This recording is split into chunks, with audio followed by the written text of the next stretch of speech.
ba yan? Nagpagupit ako. Mukha ba akong nakakatakot? Ay, hindi po. Ang ganda-ganda po ninyo, Aling-Atang. Alam ko nga sandali kayo si Kikay. Naku naman, wala biro ka pa rin. Pero hindi ko pumasok ka muna.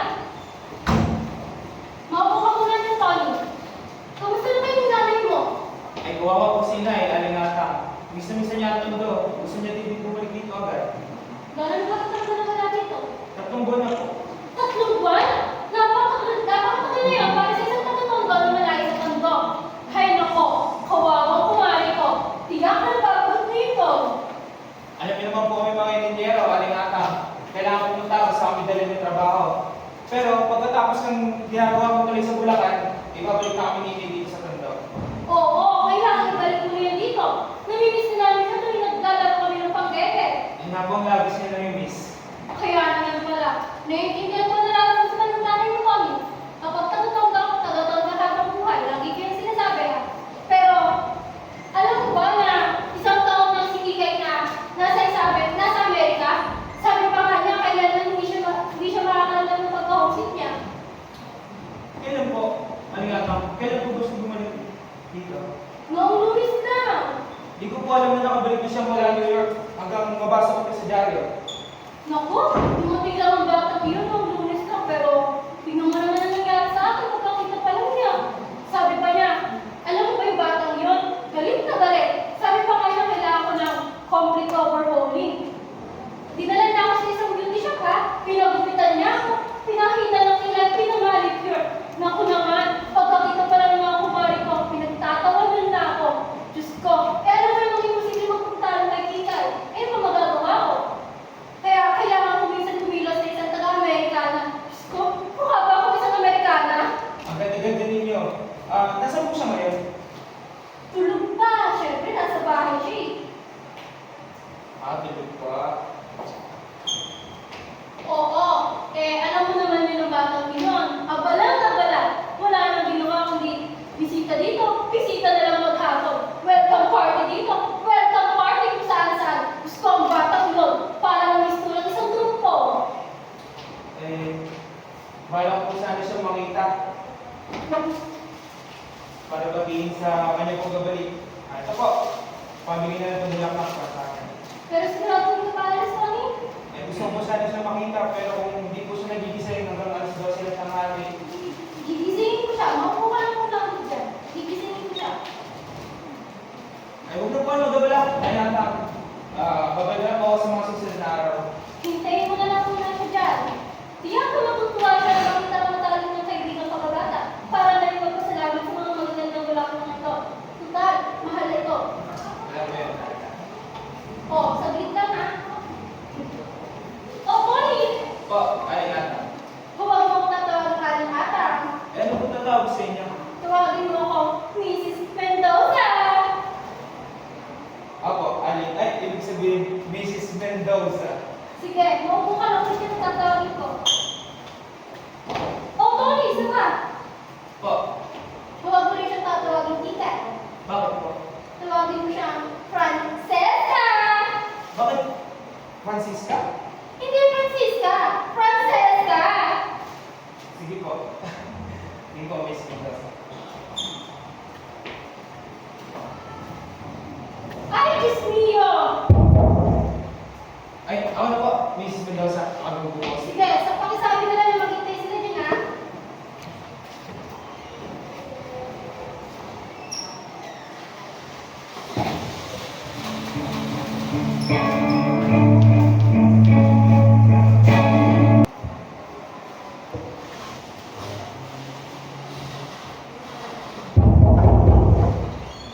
Tony! Totoy! Ikaw ang nagtatay mo? Ikaw malaking kalabaw. Meron ba tayo yan? Ako pa ang tinanong mo. Ikaw nga itong kuminahan ng ginto. Ilang budaya ka na ba ang inimos mo? Oy, lagi ka sinasabi mo. Ikaw ang hinahanap ng mga polis. Imposible. Ako na ang report karakter ngayon. Oy, gumabi kayo dyan. Dadaan mo ang Tondo Boys. Ben! Masaya kang makita ulit kaibigan. Ito, mag-iwas ka muna. Alam ko lang sa Port Bulacan ka, partner. Nandun nga. Dumaan na ako para pati si Kikay.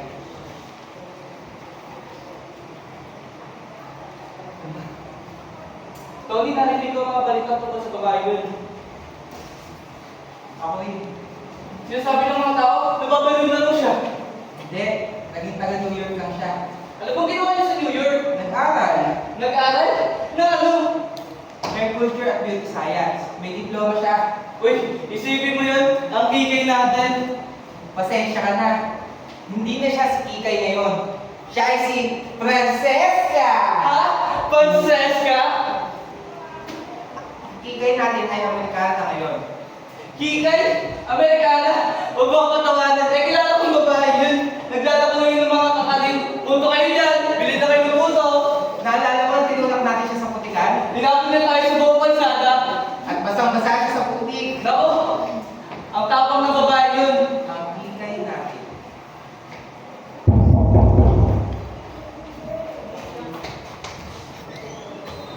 Ay, si Totoy!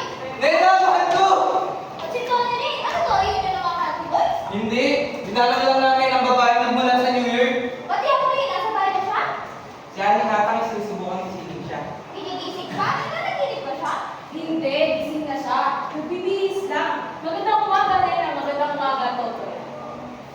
Oh, good morning na ako sa inyo. Ba't di mo pa rin kayo makarating sa akin? Ikaw? Ikaw na ba yan, Aligata? Diyos ko, ikaw nga aligatan. Totoy, mas gusto na ngayon tawagin ni Aling Atang na Macy's Mendoza! Ay, Tony, alam mo naman, hindi ako, kundi si Kike yung gusto tumawag sa akin yan. Labis na pala siya nagpapasalamat sa mga diwa ng bulaklak. Nena, kung di mo titigilan ang pagkaka sa akin, pumulutin kita. At ang madalas mo ako pumulutin noon, yung bata pa ako, ay Nena. Paano naman kasi, lagi kayong mag-aaral ni Kikan. Lalo na itong isang tao. Ang hilig magnakaw ng mga gas na kukuran namin. Totoo ba ang punong mangga yun? Oo naman. Tara, Nena, magnakaw tayo ng mangga. Ah! Sige, subukan mo. Mabilis ka rin akong tumakbo. Kung hindi ko kayo mahabol at ubaran ang mga mata ninyo. Ah, nakasuspender na ako ngayon, Mrs. Mendoza. Ikaw talaga bata ka. Halika nga! Bakit po? Para ba rin ang pantalon ko? Hindi. Kukuha lang tayo. Papakasuyo lang ako sa'yo. Aling atang, huwag na kayo magkabala. Hindi naman kami bisita. Hindi rin kami gutom. Ay, konting orange juice lang. Pinagdadaan ko rin kasi si Kikay. Sabi niya, sa New York daw, walang ibang pinakain ng mga tao doon. Kaya, halika na tuloy. O, Tony. Hindi ko dapat pumunta kayo, Nena. Bakit naman? Hindi ko pa nakakausap si Kikay. Hindi mo ba siya nakakausap? Akala ko ba nagagalit siya sa ng lahat? Nawala ang tapang ko, hindi na ako pumunta kagabi. Ay, Tony. Ay, Tony. Gamitin mo naman ulo mo, Nena. Nakarinig ka ba yung lalaki na yung pagkalas ng kasunduan? Hindi yun natumal at hindi yun madali. Ah, sino ba ang mahal mo? Si Kikay o ako? Siyempre ikaw. Ikaw ang fiancé ko eh. Pero, fiancé mo din si Kikay. Ako na yun. Hayop ka! Hayop ka! Nena, alam mo ikaw lang ang mahal mo. Paano mo nagagawa mag-propose sa akin habang engaged kay ni Kikay? Sana hindi ko na lang pala sinabi sa'yo. Ito pala na kumapala nung hindi makikita ka. Tapat? Tapat? Tinuturing mo sarili mong tapat? Inakit mo ako, mahalin ka, habang may Kikay ka pa rin. Akala ko, hindi na ako para kay Kikay. Lihim lang naman ang aming engagement. Nagpaalam ako sa kanya bago siya umalis, papuntang Amerika.